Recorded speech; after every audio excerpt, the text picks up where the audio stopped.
welcome you with us here on Business Today. Here are the top stories at this hour. World could be headed for another crippling semiconductor shortage with China and the US on a collision course. China restricts exports of rare minerals in a tit-for-tat move could lead to long wait times for consumers. Markets hit new highs for a fifth session. Slide on profit booking in the later half of the day. Sensex still up 274 points. Nifty up 66 points. Bajaj twins shine in trade. Market guru Mahesh Nandurkar of Jefferies, exclusive on the show today, says he remains bullish on small and mid-cap stocks.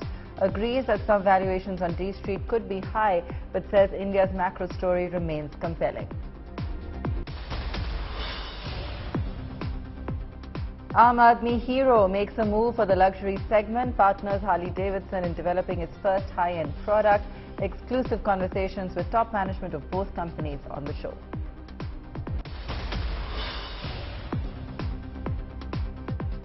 Second big launch of this action-packed week, Kia unveils its 2023 Seltos. SUV gets a modified front fascia with ADAS2 capabilities and a refreshed interior. Bookings to open on the 14th. High-tech industries are staring at a possibility of a fresh chip shortage, with geopolitical restrictions challenging not only expansion plans but semiconductor availability as well. In a tit-for-tat move, China has restricted exports of two minerals critical to chips and radar systems as a counter to increased controls by the US and Netherlands on sales of chip-making equipment. The past couple of months have seen some of the biggest names in big tech. Apple CEO Tim Cook, Tesla CEO Elon Musk and Microsoft founder Bill Gates visit China, strengthening existing ties and looking for new business. All of them sending across a message that all is well with China. But the reality is different. On Monday, China announced it will restrict the export of gallium and germanium, two components critical for chips and radar systems. The restrictions will kick in from the 1st of August, with China saying it was doing so to protect national security interests. Germanium ores are rare, with China producing around 60% of the world's supply. The rest comes from Canada, Finland, Russia and the United States. It is used in infrared technology, fiber optic cables and solar cells. Gallium, meanwhile, is found in trace amounts in zinc ores and in bauxite, and around 80% is produced in China. It is used in electronics. Only a few companies, one in Europe and the rest in Japan and China, can make it at the required purity. China has now weaponized these rare minerals in its economic war with the West. The counterpunch follows decision by the US and Netherlands to restrict sales of chip-making equipment as part of their ongoing effort to prevent technology from being used to strengthen China's armed forces. A global shortage of gallium is expected to weaken the Western market's ability to progress to 6G, raise the cost of the West 5G build-out given it doesn't use ZTE and Huawei, and lower the output of non-Chinese smartphone makers. Meanwhile, China's optical fiber market will likely benefit from the export curbs, as 30% of the global germanium output is used for optical fiber production. While the Dutch are planning to curb certain equipment from ASML and other companies, the US is expected to go one step further and use its long reach to withhold even more Dutch equipment from specific Chinese fabs.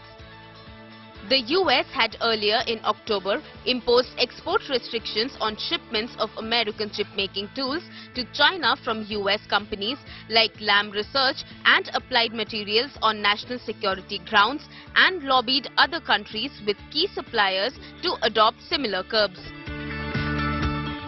The industry is meanwhile worried. Having just emerged from a crippling post-COVID semiconductor shortage, another disruption in supply chains is a nightmare no one is looking forward to.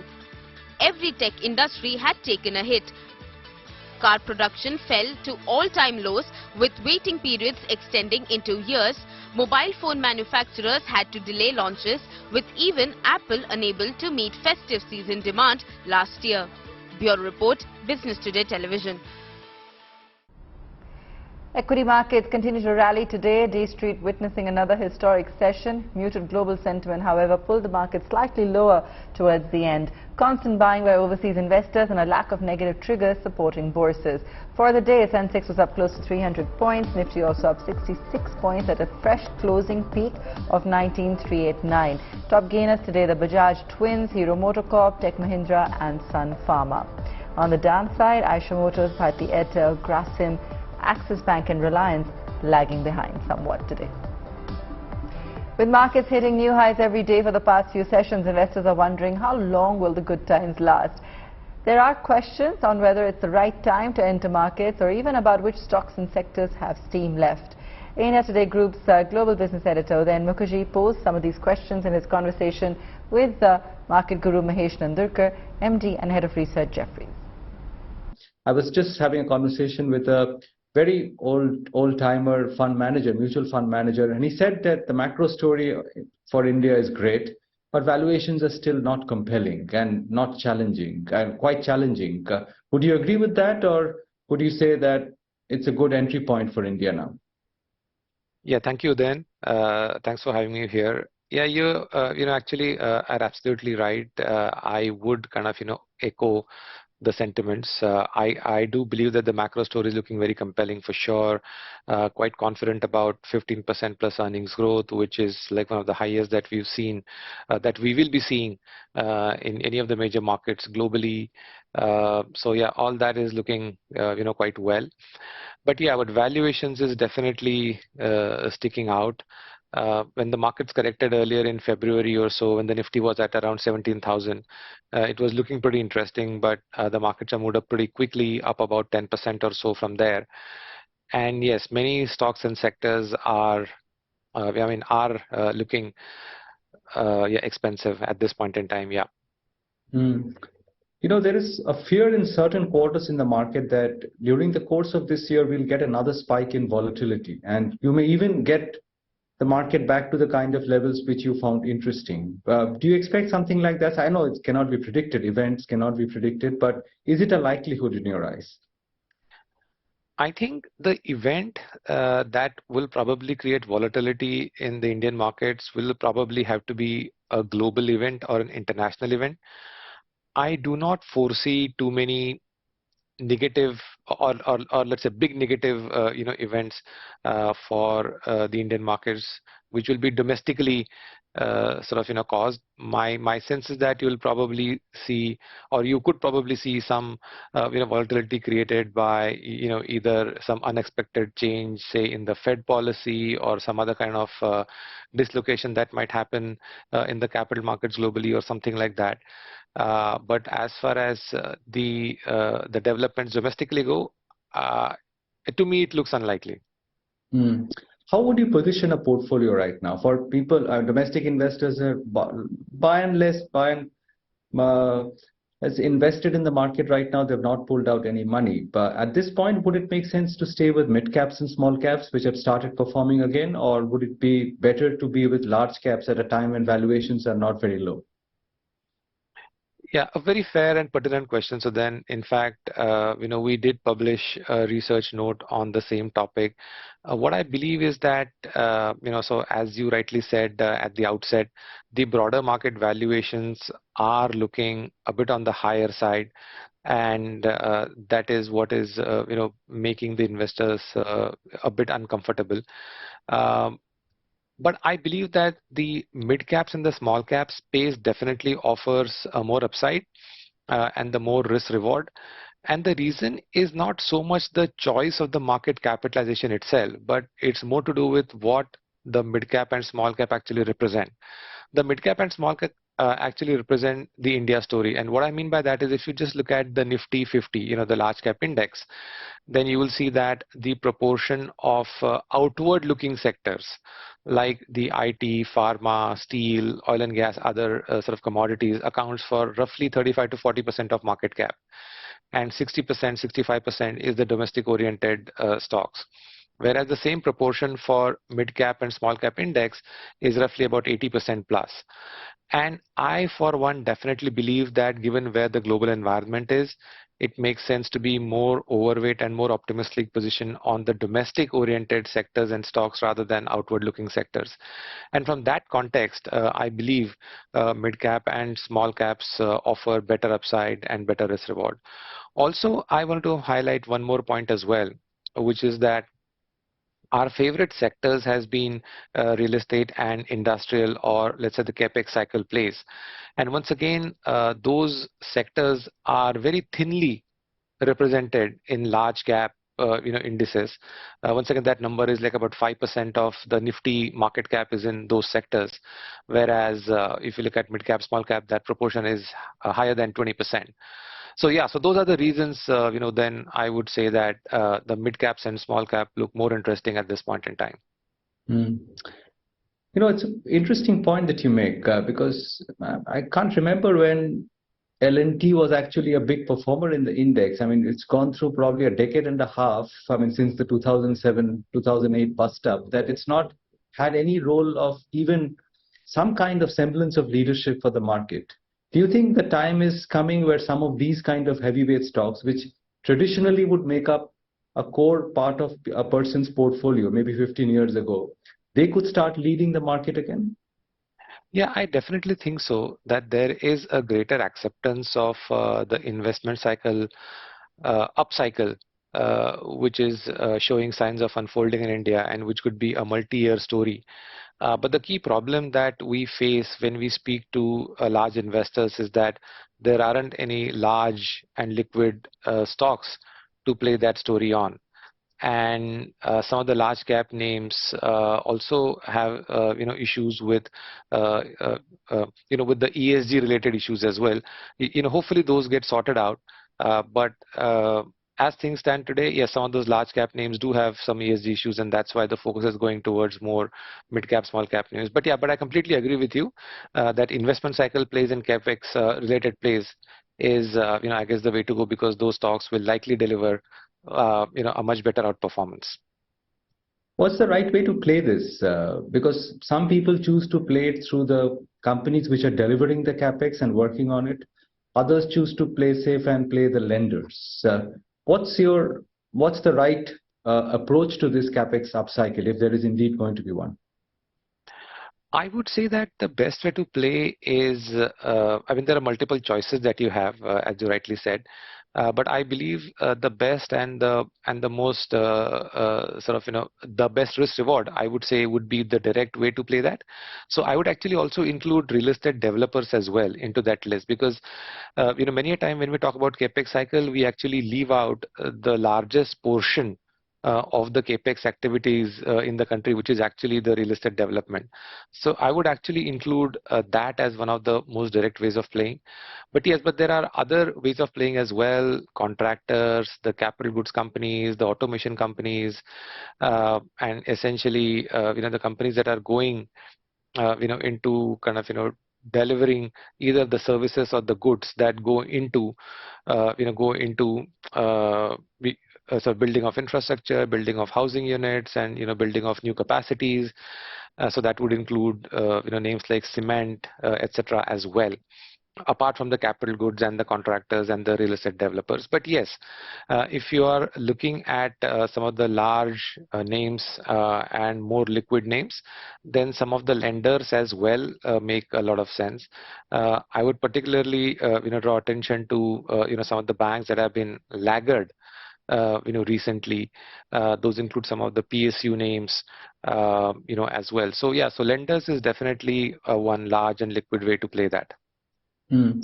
What's going on with the HDFC family, Mahesh? I mean, it's always been those blue chips which nobody ever sells from the portfolio. Yet you ask investors over the last few years, there seems to be an air of disenchantment. Do you think they'll rediscover their magic?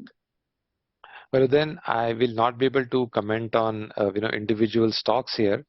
But one thing that I can say is that among the the traditional large cap sort of banking sector companies, many of these names are also very well owned, both by the international investors as well as the domestic investors as well. So I think we'll also have to take into account the ownership factors here as well.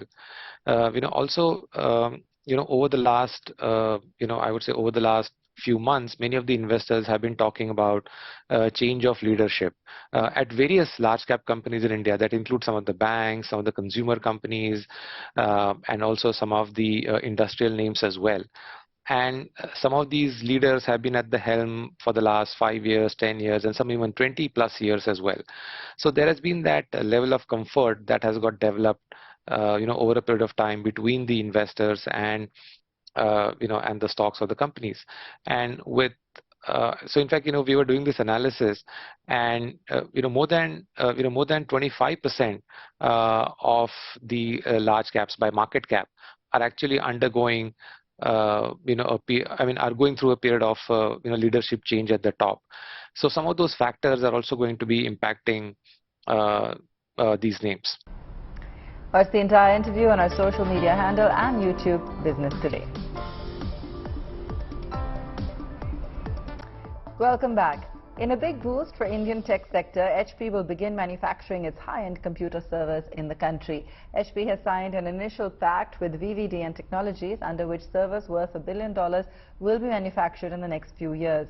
Interestingly, the announcement comes just a few days after Prime Minister Narendra Modi visited US and met top industry leaders. Recently, Honorable Prime Minister Shri Narendra Modi ji, he approved a PLI scheme for hardware IT. Under that scheme, we are very happy that HP Enterprises has decided to start manufacturing their high-end servers in India. So it's a big thing. In the coming 4 to 5 years, HP Enterprises will be almost reaching $1 billion turnover in India. So these high-end, very complex machines, getting them manufactured in India shows how mature the electronics manufacturing industry is now coming out. Hero MotoCorp is changing gears. The company which, with its iconic tagline, "Fill it, shut it, forget it," captured the Indian entry-level bike market, is now eyeing the premium segment. Chetan Bhutani caught up with Hero MotoCorp's chairman, Pavan Munjal, and Jochen Zeitz, CEO Harley Davidson, at the launch of their first co-developed product, the X440. What the brand means for India, sir, the premium motorcycling, and of course for Hero MotoCorp entering from an Aam Aadmi segment to a premium motorcycle, that to a super luxury premium motorcycling, sir. How does it feel as a brand, sir? Well, the brand Harley Davidson, of course, is already present in India, now being distributed by Hero very successfully. There has been a very successful transition from Harley's earlier business model to the current business model of distribution. So the brand is very well known, very popular here. There is a large set of customers who were wanting the Harley Davidson brand, but it was out of reach for them. Now, with the introduction and the launch of the Harley Davidson X440 this evening, booking starting tomorrow, Harley Davidson brand is going to become in the reach and affordable for many, many more consumers who would want a Harley Davidson, which is exactly what we are wanting to do. So how excited are you when it comes to, tying up with Hero MotoCorp, one of the largest motorcycling companies in the world? Harley Davidson also one of the biggest names in the super premium luxury segment of motorcycling. How does it feel to tie up with Hero and eventually trying to get a good market share in India? Well, very excited. First of all, we never left India. Yeah. I changed the business model to be more successful than we have been in the past by truly partnering with one of the leaders in India in terms of manufacturing and engineering. It's a perfect 1 + 1 = 3 scenario. As you know, Hero took over our distribution for Harley Davidson when we in 2020, when we started our new hardwire strategy, which also included a key pillar to selectively expand into new business segments. And that was one segment that Dr. Munjal and I decided back then in 2020 could be a great opportunity. ever since then, it's actually become a very fast-growing premium segment in India. And to be able to launch a bike that was originated in 2020, that is designed, that is engineered and has the look, sound and feel of a true Harley Davidson, manufactured in India, and India is a very special day for us. And how many motorcycles are you planning to get into India through Hero, and how much investment, Pawanji, also I'll take some numbers out there, how much investment is the company undertaking from either a Harley or your internal investments? How is the numbers matching up there, sir?